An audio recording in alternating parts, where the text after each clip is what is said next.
Welcome back, everyone. We are very excited to have today's guest speaker join us. I would like to turn things over to Tim, who will introduce our guest presenter. Tim? Thanks, Julie. And now I have the pleasure of introducing our speaker for today, Rob Fennell. Rob is a professor of historical and systematic theology and former academic dean of the Atlantic School of Theology in Halifax, and also an ordained minister of the United Church of Canada. I think this group will certainly find it interesting that he's also the founding director of Camino Nova Scotia, an organization that arranges short pilgrimages in Nova Scotia and has welcomed over 350 pilgrims since 2014. He's written a book about this experience entitled Camino Close to Home: How to Plan and Thrive on Local Pilgrimages, which is available from Novalis, a Canadian publisher.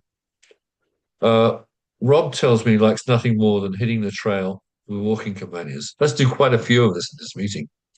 Rob is going to talk today about the spiritual aspects of pilgrimages.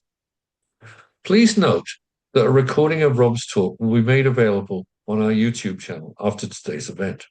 Also, after Rob's talk, there'll be time to ask questions at the end. I understand we currently have a technical difficulty with Rob, and hopefully that will get resolved shortly. But in the meantime, Thanks. we're just going to And have to wait. Wait. can you hear my audio at the moment, Tim? Yes, we can hear your audio. Okay, well, you might have to do without my face, which might not be the end of the world, but it's great to join you all and really grateful, Tim, for your introduction. Thanks a lot. There we go. Now we can see my video. It's really wonderful to join you all, folks, and I want to say a thanks to Tim for that introduction and a thanks to Julie Rosenthal and Heather Austin for the invitation to speak today. That's a real treat, and I also want to thank all of you for meeting today and doing the work of the association, the company, and sticking around for this talk. It's not a super long talk, so you don't need to think it's going to be a great big long university lecture or anything like that. It's lots of storytelling and reflection, and we'll have some time for conversation at the end as well. Um, in terms of a land acknowledgement, I want to let you know that I live in Mi'kma'ki, which the English call Nova Scotia, and today I am in Treaty 7 territory, which is the traditional lands of the Blackfoot and the Tsuut'ina and the Stoney Nakoda people, called by the English Red Deer, Alberta. I'm visiting family here today, so it's kind of fun to be connected across the country, and I'm far from home and close to family, if that makes sense. Today you might hear some little feet running around as my sister's grandkids are also visiting today. Um, I'd like to start with a short gratitude exercise for all of us. And that is a very simple thing just for us to take a pause as we begin to hold in your heart a person or a place or a circumstance or some other reality for which you are grateful, something that brings a spirit of gratitude to your heart today. And je vous invite aujourd'hui à penser à une personne, un lieu, ou une circonstance pour laquelle vous éprouvez la gratitude ou la joie. So just hold that feeling of gratitude in your heart for a moment. If you want to put your hands physically over your heart and hold that close to you, please do that just a moment.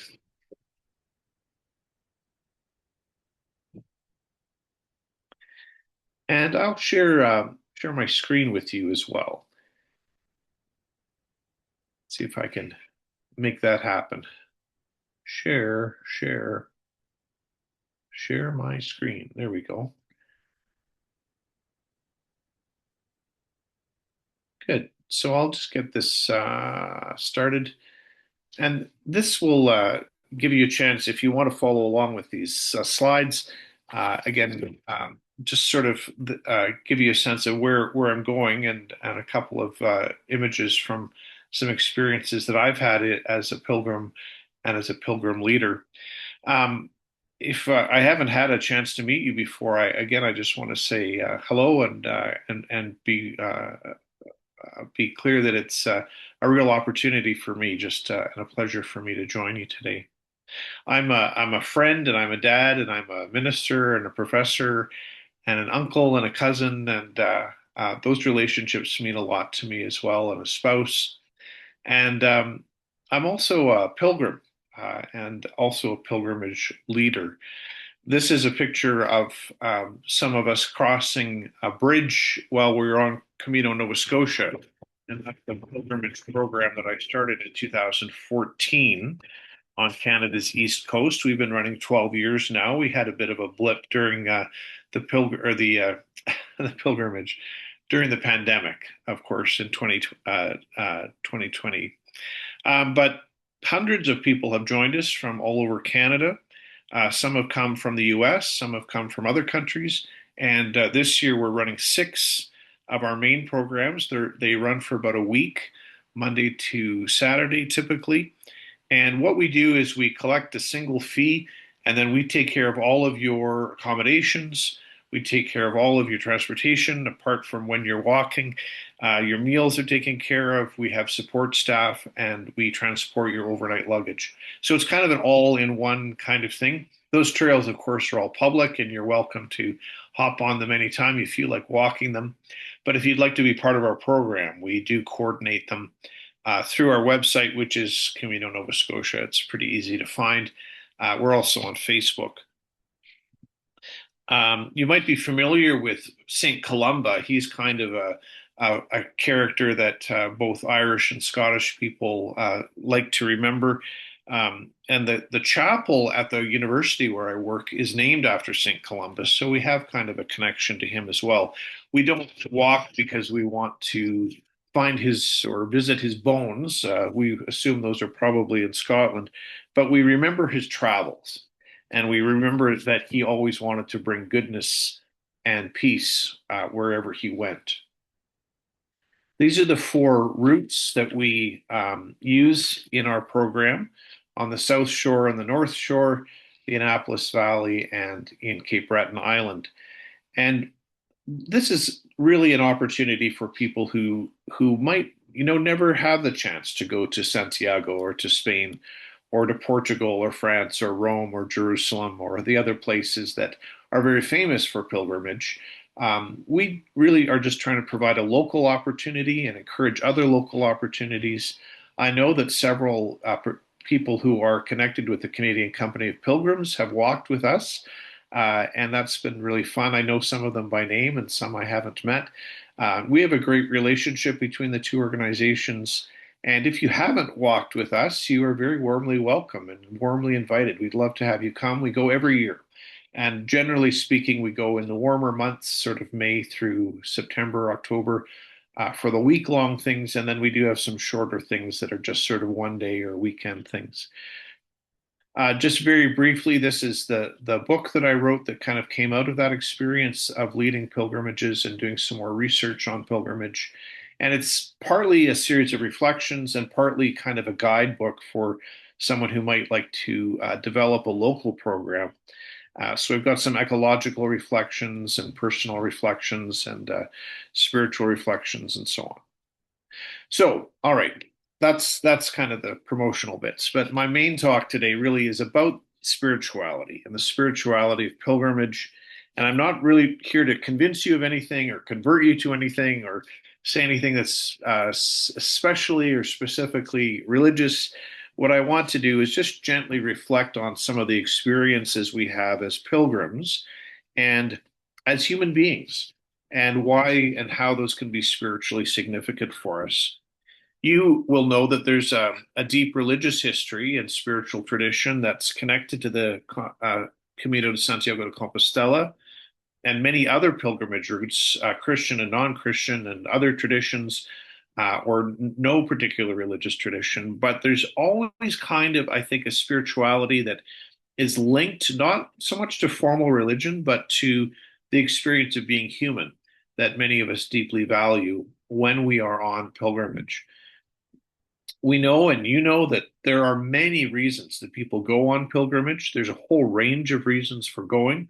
Sometimes it's about adventure or trying to be healthy or curiosity or breaking out of old routines. Sometimes we set out with a spiritual purpose in mind, some kind of spiritual orientation. But I also have found with many pilgrims that the spiritual experiences kind of find them. They might not go looking for them, but those experiences find them. And I really believe that as pilgrims, we can just welcome those experiences. We don't necessarily need to analyze them or put them into any grand theory of anything, but just being aware of them, feeling gratitude for them, letting them gently transform us, finding the places and times and experiences and relationships that are beautiful and meaningful or even breathtaking. Anything that kind of stirs our hearts or imaginations can be really very healing for us and truly a gift for us.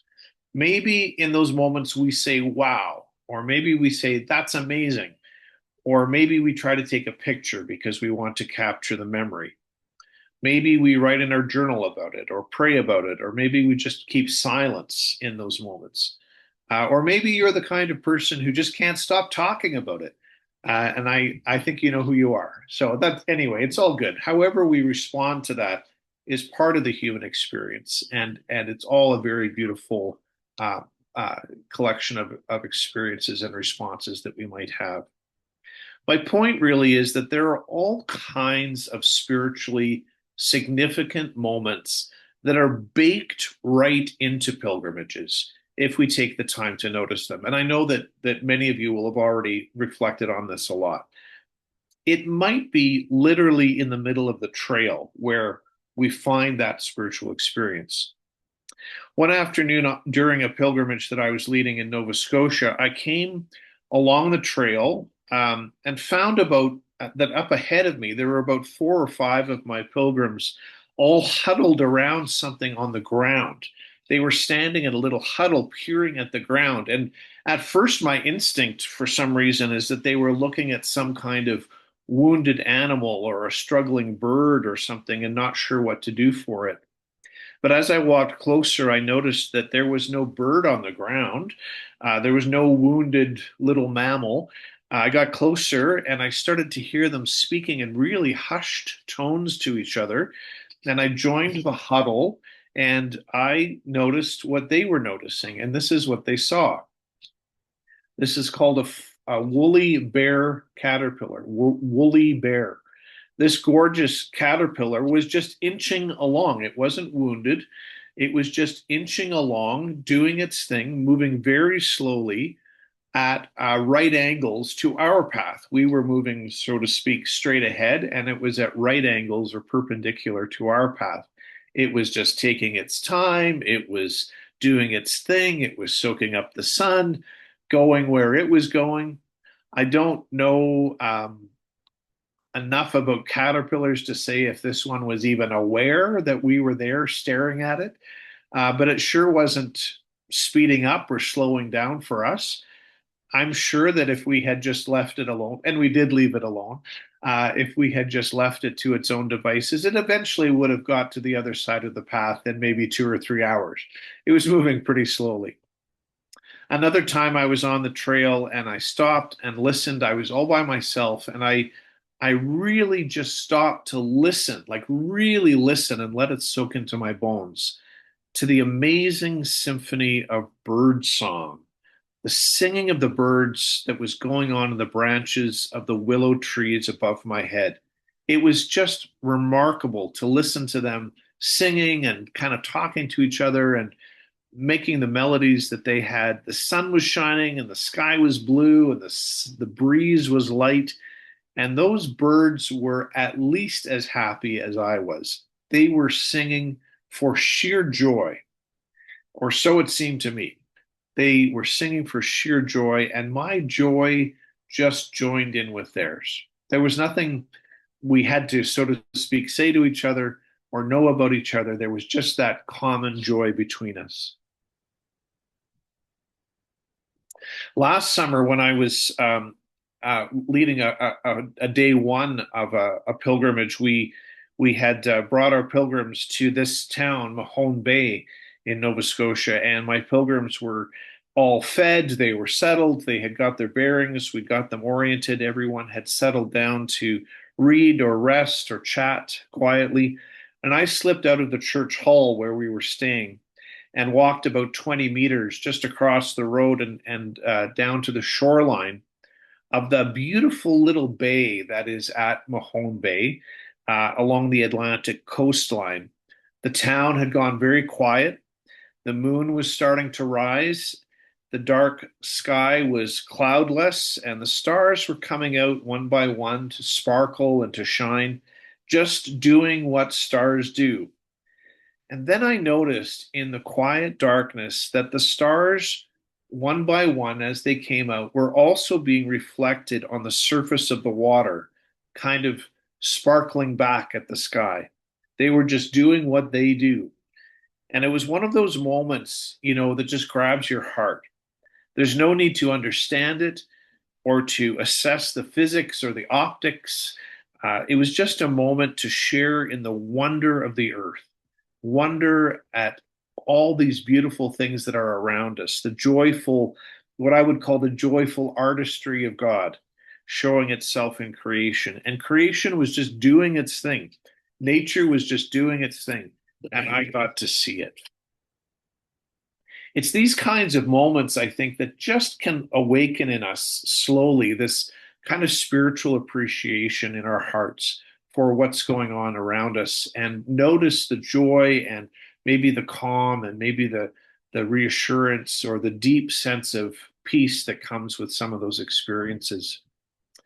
These two guys I'm still in touch with, and they thought they should pose for their ice cream photo. So I've been sure to share that with lots of people because they thought this summed up the height of their joy and the experience. One of their companions, and he's not pictured here, came on this pilgrimage with totally unsuitable footwear. We had tried to give everybody a heads up on kind of what to wear for socks and boots or hiking gear, but he just had completely unsuitable footwear. After the first day, he told us that his feet were a bit sore, but at the end of the second day, you know where this story is going, his feet were covered with some of the nastiest blisters that can be humanly imagined. It was horrible, and I'm sure you've seen or had some of those nasty blisters yourself. I'm not going to dwell on how gross they were, but you can imagine. Uh, but what I remember, despite the horror show of his feet, what I remember, and I was so touched by, was that an experienced pilgrim in our group had set up a little makeshift field hospital there in the church basement that evening.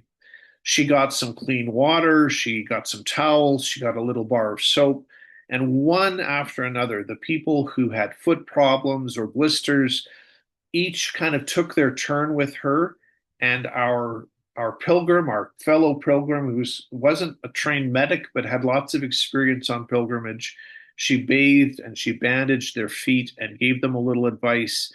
And at last, this fellow who had these horrible blisters and the wrong footwear came along and presented his really disgusting feet to her. And, she didn't flinch.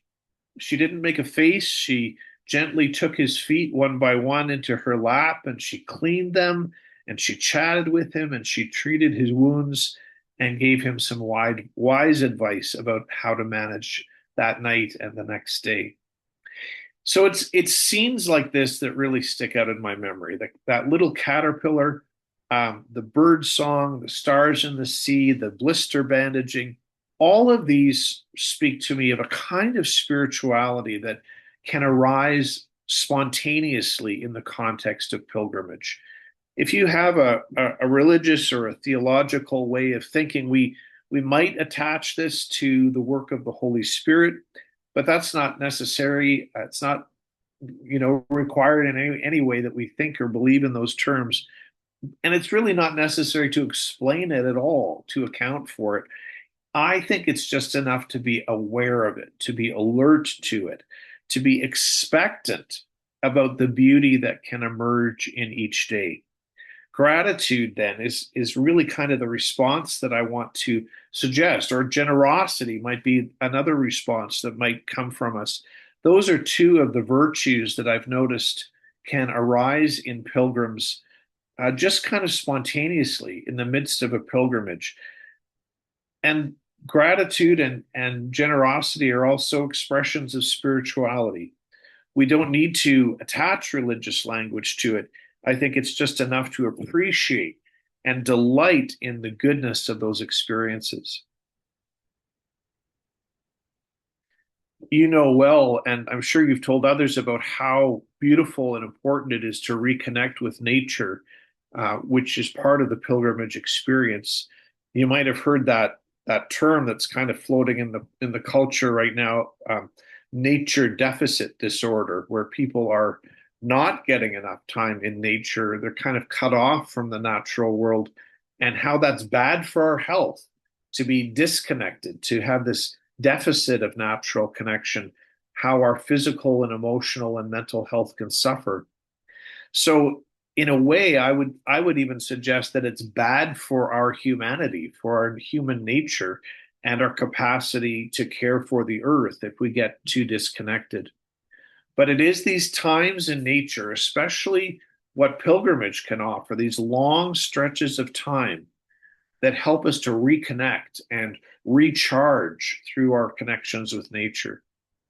In Camino, Nova Scotia, we don't walk towards a cathedral. We don't walk towards a reliquary, as is the norm in the Camino de Santiago. But we try to make every day, each stage of the journey, the holy place. So every day, every stage of the journey is the holy place. Each meal, each conversation, each decent shower that we can arrange, each blessed moment of finally putting our head down to sleep for the night. All of these we can think of as the holy place. In Camino, Nova Scotia, we say that our emphasis is on beauty, not on bones. I want to introduce you to this book if you haven't seen it before. It's a beautiful little book called Jacob the Baker, written by Noah Ben Shea. It came out about 35 years ago, so that's a while ago now if you missed it. In one of the stories in this book, Jacob, who is, of course, a baker, has a friend come to him for advice, and it's the middle of the night. It's very, very dark. And the friend says to Jacob, I want to start a journey, but it is too dark, and I don't know what to do. And Jacob replies, take a friend. That won't help, says the other man. If I take a friend, that will be just two men walking in the dark. Jacob replies, you are wrong. If two people travel today, if two people travel together, it is already growing light. It is already growing light. I love Jacob's advice here. I love the gift of friendship and companionship that we can discover on pilgrimage. I love that the word companion means with bread. Our companions are those with whom we share the bread of the table, but also the bread of the journey, the bread of this life. There is a wise and gentle spirituality already built into the companionship of traveling together. And as Jacob says, when friends travel together, it is already growing light. Several years ago, I had the opportunity to do some research in Oxford University, and I made every day into kind of a mini pilgrimage, walking or micro pilgrimage, maybe walking from my accommodation a little bit out of town into the core of the city and into one of the university libraries where I would soak in the books. But as I walked from my accommodation to the library, I tried to take in the sights and sounds and smells and think my thoughts. But it wasn't until several days after I'd arrived that I noticed that I was walking every day with my fists tightly clenched. I don't know why I was doing this, but I slowly tried to become mindful of that, aware of that. And I tried to open my fists, tried to open my hands. And I tried at the same time to think about that difference between the clenched fist and the open hand. Tried to make my heart in a way, a little softer, more receptive to what was going on around me and within me. Jacob the baker says, when our hand is made into a fist, we cannot receive the gifts of life. When our hand is made into a fist, we cannot receive the gifts of life from ourselves or our friend or from God. For myself, I realized that when my hand was closed into a fist, the only thing I can hold is my closed off heart. That's the only thing I can hold, is my own closed off self. So the question that came for me is how do we open ourselves as pilgrims, open our hearts, open ourselves not only to the adventures of the trail, but also every moment of our lives? How do we open ourselves to every moment of life, remaining open-hearted, open-handed, not only on pilgrimage, but in all of life, one step at a time? It's a kind of a living spirituality that I believe helps us and heals us and helps us to be healers of others. Perhaps you've discovered the spirituality of taking photos as a pilgrim. That is a way of honoring and noticing and delighting in what's around you. Perhaps you've discovered that spiritual practice of carrying a stone as a pilgrim.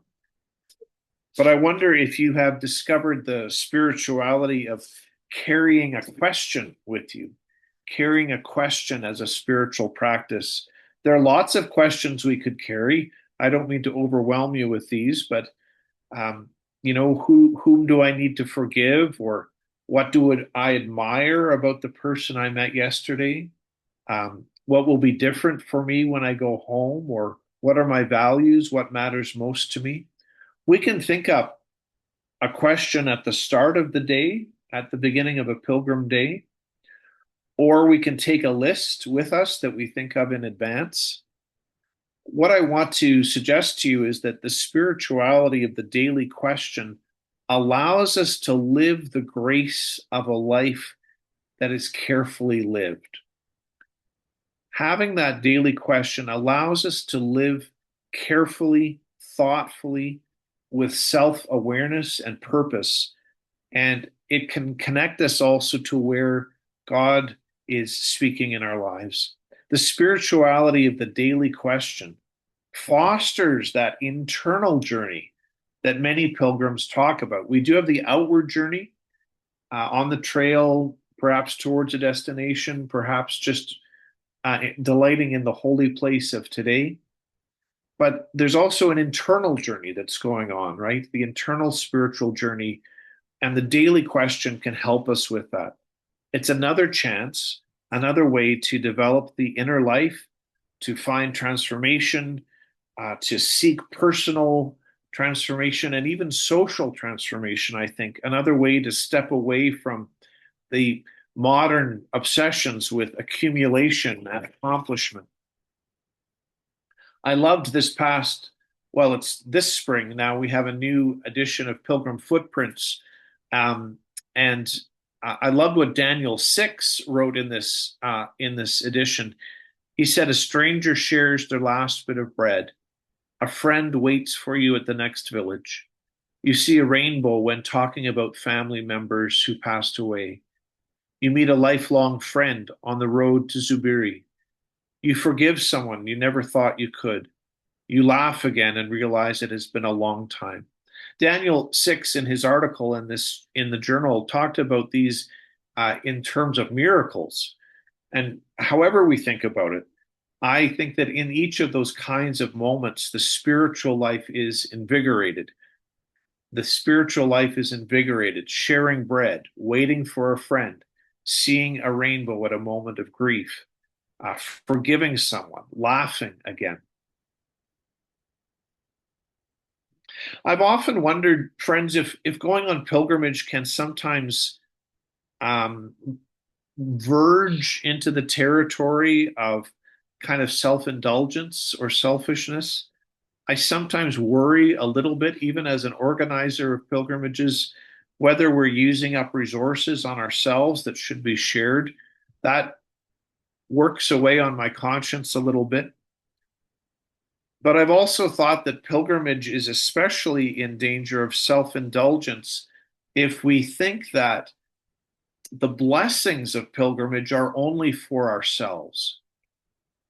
In contrast, I think if we take those unique opportunities, those incredible opportunities to go on pilgrimage and treat them truly as sabbatical or Sabbath or times for renewal and rest of who we are, then it gives us the chance to recommit ourselves to serving the world around us when we return. So it can be a time to replenish and renew and rest and take a kind of a sabbatical from the usual, and then commit ourselves again to serving the world around us. If we treated pilgrimage as just another commodity to consume, just another thing, an experience just to kind of buy, I think we are wasting an opportunity to let that experience transform us and indeed to transform the world through us. I'd like to hear more from you in our conversation when I wrap up about that. It's still something I'm kind of turning over in my head. Many of us experience the joy and comfort of being served while we're on pilgrimage. We tell the stories, of the delicious wine that we had poured into our glasses on the table. We relish the memory of this fresh, steaming bread, the tapas, the cold cervezas on a whole hot day, the hot shower, the generosity and kindness of a hospitalero. These gifts are amazing and good, and we should remember them with gratitude. And we can notice that beneath those gifts of service and food and wine and care is another very deep beauty called service. I believe this is very close to the heart of the shape of human purpose. Like, what are we for, we human beings? And I think we're meant to care for each other, to serve one another and the earth. The Bible says each of you should use whatever gift you have to serve others. Whatever gift you've been given is there to serve others. And I think service, has this capacity to break us out of our selfishness. Service allows us to unlock the cage in which our hearts can trap themselves. Service opens the closed fist. You might know the writer Rabindranath sorry, I always mess up his name. Rabindranath Tagore. He said, "I slept and dreamt that life was joy. I awoke and saw that life was service. I acted, and behold, service was joy." I just love the way he phrases that. Every day of pilgrimage brings us opportunities to care and to serve and to love those who are with us and to bring that spirit home with us. I would never want to ask you to give beyond what you can manage or to burn out or to exhaust yourself in labor. I'm only noticing that there is a great and a good spirituality in service itself, in giving. The giving of ourselves is probably the greatest gift we can give. And I think that pilgrimage has an incredible power to teach us about that spirituality. I want to finish up with one last story from Jacob the baker. An apprentice baker called Samuel came to Jacob for advice. And Jacob pulled his hands together into the shape of a small bowl. "Samuel," he said, "our life is a vessel, and a vessel is formed for two functions. One is to hold," and then Jacob flattened out his hands as if he were making an offering. "The other is to pour. Our life is a vessel with two functions. One is to hold, and one is to pour." Friends, I want to encourage you always to receive and delight in the gifts that pilgrimage offers you. Delight in them, drink deeply of them, drain the bowl of your life, like Lord Tennyson says in his poem Ulysses, drink life to the lees. And also, my friends, let the cup of your life be poured out. Tell your stories and model generosity. Show your pictures and delight in giving. Dream of the journey and lean into the spiritual richness of service. Perhaps, as George Greenia says, maybe even we can give a pilgrimage to someone else. Pilgrimage can be something that brings out the best in us, the best of our humanity. It can help us see ourselves as blessings for others. Along every step of the way before you, I pray that many blessings will come your way and that you also will be a blessing to many others. Thank you very much. There's time for us to share some conversation through the Q&A, and I'll be glad to respond or just hear anything you might like to share. Thank you so much, Rob. What a great talk. I was really touched by the section and the quote about service. I thought it was really great. And I also like the carrying the questions slide. What are my gifts? What should I do with my life? Yeah. And talking of questions, by the way, does anybody have any questions? I see there's one already there. David, could you read it for us? Yes, I can. Just give me 1 sec. I had to switch. I'm not sure exactly what it means, but I'll ask the question. I am loving Rob Fennell's talk. It definitely speaks to me like no other speakers. Now I want to explore Camino Nova Scotia routes ×4. And then the part I would puzzle over a bit. Are you in Marietta, Lawrence, Agnes, Christine, Karen, and anybody else? I don't know what that means. Sounds like Karen wants to take a team with her, which is awesome. Oh, okay. We love it. We love it when people come with friends, and you can come on your own and make friends immediately because we only take 15 at a time. It's always a small group, and people really bond. We've noticed people make really deep friendships in these experiences. But do bring friends too. That would be very welcome. David, any other questions? That's the only one at the moment, but I was curious myself. Rob, have you walked a Camino in Europe, or are you planning to? Or I have to be completely honest. I have not been to Spain, and so it's on my list. I haven't had the right configuration of opportunities to go yet. I would really love to go, and I'm really interested in the Portuguese route as well. So I have had the opportunity to learn from so many people who have gone, and I'm really excited about going. Just haven't got there yet. We'll give people a few more minutes or a few more seconds, I guess, Yeah, to put that's any fine. questions Yeah. Yeah, if just you have any whatever comes questions. to mind, and if there's nothing today, that's okay. But I do want to again just encourage folks just to delight in the everyday, both in pilgrimage days and at home days, and just let the gift of the day be the blessing that it can be, because that really changes our hearts, I think, and it's one of the ways we bring pilgrimage home. We don't want the great experiences to end, but eventually we do have to go home. But I think we can kind of carry the pilgrim spirit into every day as well. Absolutely.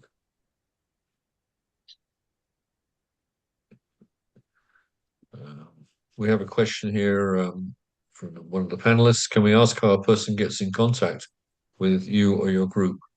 Oh, for sure. So, if you wanted to reach me personally, I'm on the faculty page of Atlantic School of Theology. So that's the kind of the easiest way to reach me. Camino Nova Scotia, our program, is available online. I see somebody put that in the Q&A, CaminoNovaScotia.ca. It also just comes up in a Google search, Camino Nova Scotia. And then we have a Facebook page as well where we share kind of the up-to-date information about registration, and we also share other events from other groups. If you wanted to cross promote, we always like to share that. And then we also have special events, sometimes online webinars and things like that. And I see Colleen, thank you, has put up the slide which has some of that information on it, different Right. contact information there. Right. Thank you. Robert, you might want to mention another kind of pilgrimage that I recall you talking about, which was one where you didn't really walk very far. You mostly had little strolls around an area and then spent the rest of the day either in contemplation or in working on artistic Yeah. endeavors. Yeah, I do offer kind of 1 day and even half day opportunities. I know many of you will do, group walks as well. What I try to do in those is to kind of bake in some opportunities for reflection. So, for instance, at the very bottom tip of the peninsula of Halifax City, there's a park, Point Pleasant Park, and I lead a walk through the park where we stop at various sort of physical landmarks to talk about what's there and then how that might be kind of spiritually significant for us. And you can do that in the woods. You don't need to be or on a shoreline or wherever or on the prairie, wherever you are. You don't need a specific place, but it's just sort of a staged walk through the day to stop and talk and reflect and ask a question. Again, without any specific lesson or anything like that. It's just an opportunity to reflect. And I really enjoy leading those too. I call those micro pilgrimages because they're pretty short in contrast to the 30 or 40 days a person might spend in Spain or the week they might spend on Cape Breton Island. But the micro pilgrimage is also a way to kind of dig into the spiritual life as well. I can also pass on a couple of comments from people. From one of the people today, I really appreciate the comments about pilgrimage as self-indulgence. Yeah, Having walked many different pilgrims. Sorry, I have a dog in the background. I also struggle with that question. yeah, yeah. Well, it's a real one, and I think for many of us who live in relative terms with quite a bit of privilege and resources in the wider world, we do need to think about how we're using those wisely and justly, and not strictly be in a position of just kind of self-indulgence or consumption or consumerism. I don't think we should treat pilgrimage that way, but I'm really interested in how it can transform us and shape us and change us and help us to be better, earth citizens, so to speak, or friends of creation, or good citizens of our neighborhoods, or people who genuinely build up and encourage other people. Because I think pilgrimage can do that for us. It can change our hearts that way. So yeah, I'm trying to think that through a little bit still. So thanks, Leah, for noticing that.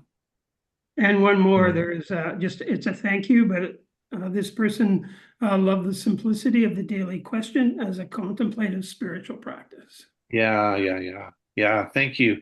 Those are things we can and folks, if you're raising your hands, you can also just put a note in the Q&A if you want to just type out a note or a question. Um, yeah, there's something absolutely brilliant about kind of taking the question with you because you've kind of pre-prepared what you're going to think about. The mind naturally wanders when you're out walking for 6 or 8 or 10 hours. So naturally you've got a lot to reflect on. But if you've got a focused question, it lets you have that space that, a busy day ordinarily wouldn't give you to think about, like, what really matters to me, or how will I respond to that person who's been kind of giving me grief in my workplace, or whatever it might be, or I'm worried about so and so. How can I respond helpfully and lovingly towards them, or how will I think about the next stage of my life? I've had a lot of pilgrims on our program who are between life stages, and they use the experience to kind of make the transition and do some reflection about that. So anyway, however you take the question into the day, I think it's a great, as you've noted, Linda, a kind of a contemplative spiritual practice without any specific outcome required. It's just an opportunity to turn some stuff over. David, anything else? Sorry, there are no further questions or comments. Sorry, David, I saw a couple with how to balance being present in nature. Do we get that one? Rob, did that one get answered? Oh, no. It says how to balance being present in nature with the companionship available on a pilgrimage. Thanks, Tim. Could you say it one more time for me? Sorry. Certainly, of course. How to balance being present in nature with the companionship available on a pilgrimage. Oh, I see. Well, yeah, I don't know. I guess I hope that over the course of a long day or several days, we can kind of balance that out. I mean, I do certainly have people who say I need a day in silence or I need a half day in silence. And you can even wear a little thing around your neck or on your shoulder that says today is silencio, today's a quiet day for me. I don't really want to chat. But companionable silence is also a thing where we walk together and not chat. We don't need to fill each other's ears, but we can just observe and notice and enjoy nature. So I hope over the course of many hours and many days we can kind of balance that out. But there is something very remarkable about I have found noticing yourself as part of nature, part of the created order. We aren't walking on top of the earth. We are in it. We're part of it. We're within it. We are also one of the creatures of creation. So that's really changed my understanding, or how I hear anyway, the indigenous teaching about how we don't own the land. The land owns us. You may have heard that from indigenous folks in Canada. How can you own this land? The land owns us. We're part of it already. We don't just kind of skirt over the surface of it as if it were our little dominion to rule over. We're already part of creation. So that's really changed my feeling about it. When you walk all day, it takes you hours and hours and hours to cover the distance that a car can cover in 10 or 15 minutes. It really changes your relationship, I think, with the land, with the planet. That's a great answer there, Rob. We have one other here, which says, thanks very much, an inspiring talk, which I have to completely agree with. Do we have any other questions? I don't see any. Okay, thank you, David. Well, Rob, I think I'm going to call that. Sure thing. Say thank you so much for joining us, and what a moving and inspiring talk. I really enjoyed it. Thank you so much. A great pleasure. And Thanks again. Yeah. thank you, Rob. And now I'm going to hand back to Julie to close out the meeting. Great. Thank you, Tim. That was wonderful. Rob, I think I just have to chime in when you said joyful artistry of God. That really spoke to me. Thank you very much. So thank you again to Rob and Tim and to all of our members across the country and beyond. Thank you for attending this year's annual general meeting. To exit the webinar, just click on the Leave button, which is generally located at the bottom of your screen. After you exit this webinar, you will be taken to a short survey that we hope you will participate in. Your answers will help us plan next year's AGM. Thanks again, and buen camino, everyone.